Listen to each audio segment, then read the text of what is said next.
Jason, can we talk about like you got come to tech on June 1st? Why do you come so early? Well, I have a lot of work to do before then. I have customers to see, some partners to see, I have employees to see, and It's okay. Sorry. I have a company meeting, and so I have a lot to do. So will you go to night market tonight? I think I'll get some sleep tonight. Oh, Yeah. because too busy. Somebody pick that up. Yeah, I can. Yeah. So how's your trip to China with President Trump? And after your trip, what's your view on the current relationship between Taiwan and United States? I was greatly honored to accompany President Trump to China. It was a historic trip. It was a very important trip, and I applaud both presidents for having this successful summit. It was an excellent meeting, and it was a great honor to be there. Jensen, when you talk about the 200 billion CPU market for Vera, do you mean that opportunities include China as well? I would think so. You know, $200 billion is not today, it's someday. And it includes, of course, all the data center CPUs. And this is a new market for us. You might have known at the last GTC, I spoke about a new CPU we're building called Vera. And Vera is a really exciting CPU, and I'll tell you more about it next week. Are you seeing the more stronger than expected demand on Vera Rubin? Vera Rubin is going to be the most successful generation so far. Hopper was very successful, of course. Grace Blackwell has been incredibly successful. And Vera Rubin is going to be even more successful than that. In Hopper, we only had one or two frontier AI model companies working with us. Now we have every frontier AI model company working with us. So every cloud, every computer company, every frontier model. So it's going to be a very fast ramp. So do you have any update on H200 for Chinese customers? H200 has been licensed to ship to China. It would be terrific to be able to serve that market. The Chinese market is very important. It's very large, of course. And if we have an opportunity to increase the capacity of computing in China, it would be terrific. As you know, in the era of AI, computing equals revenues.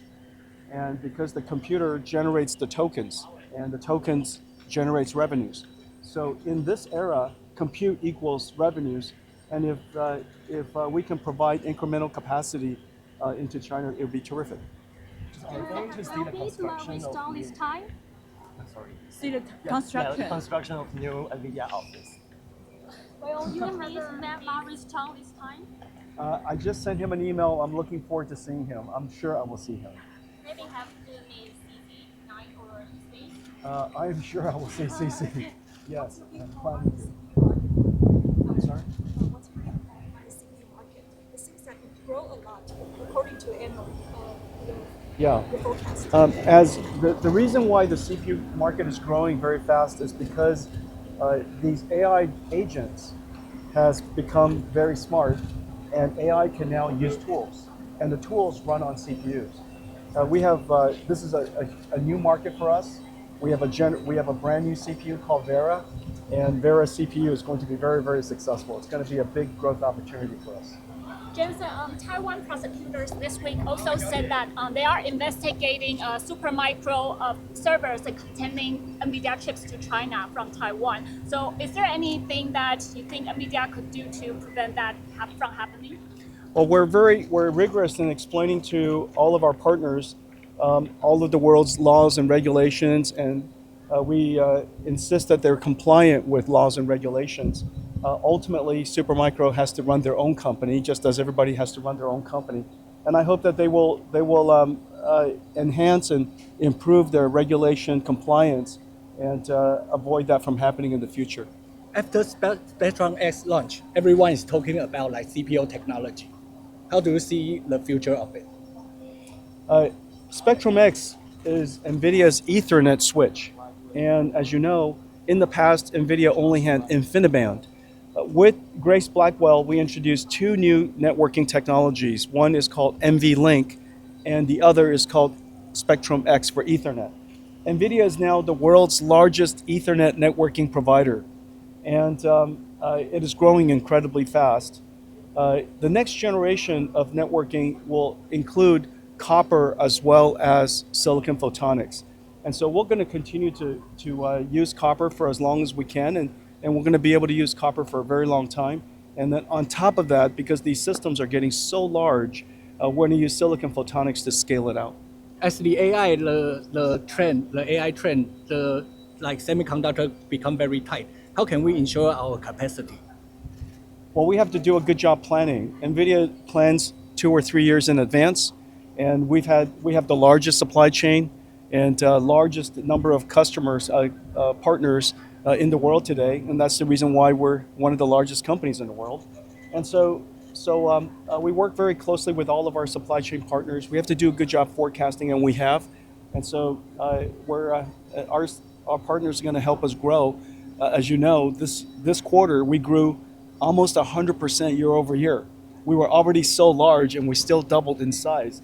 And next year we're going to continue to grow very fast. And so the supply chain partners that we have here, that we've worked with for decades now, are doing a very good job supporting our growth, and I really appreciate that. Jensen, so AMD just announced that 10 billion investment in Taiwan. So has NVIDIA also how to help supplier to expand capacity financially, or are you planning to? Well, we haven't announced anything in the past, but we've invested in and supported our partners here far more than that. You know, obviously, NVIDIA is a much larger company, and it's understandable. And we work very closely with our partners here, and we've done a very good job supporting them, and they've done an incredible job supporting us. Are we going to see the construction of the new NVIDIA office in Taipei? Is there a construction for NVIDIA office in Taipei? Like the new office, your in Shilin-Beijing. Is that right? That's very exciting. Well, I think there might be an event there this week, right? Will you attend? Well, if there's an event at my company, I shall attend. Maybe I'll even show you the design. So will you make building. it there? And the open source community very soon.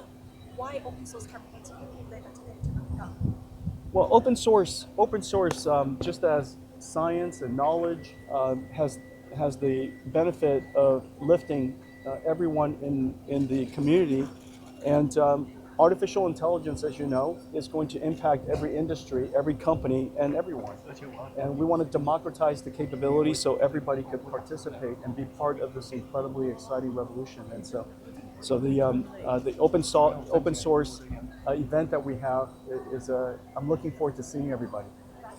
You are going to have a keynote next week, and Intel CEO is going to have one in Taiwan as well. Will you meet together in Taiwan during your time in Taipei with Intel CEO?